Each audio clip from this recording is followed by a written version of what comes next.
తర్వాత ఇంకా ఏం చెప్పారో తెలుసా? మన సనాతన ధర్మం అంటుంటారు కదా! వాటిట్లో కూడా అంటే భేదం గనక పోతే చాలా హ్యాపీగా ఉండొచ్చు అని చెప్పారురా. అంటే ఏంటి అర్థం? సృష్టి మొత్తం వ్యక్తమైంది. అంతా ఒకటే. ఇన్ని తేడాలు లేవు.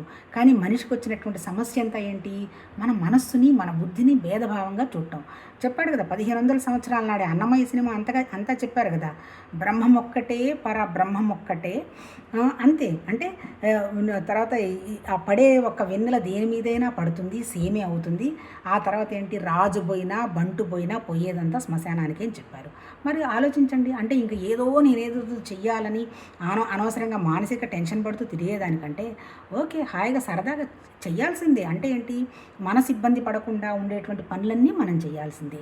అవి ఏంటి అనేటువంటిది ఎవరికి వాళ్ళే అవగాహన పెట్టుకొని మన ద్వారా పరమాత్మతత్వం, భగవతత్వం యొక్క పని వ్యక్తం అవుతూ ఉంటే మనం రిలాక్సింగ్గా హ్యాపీగా ఉంటాం రా.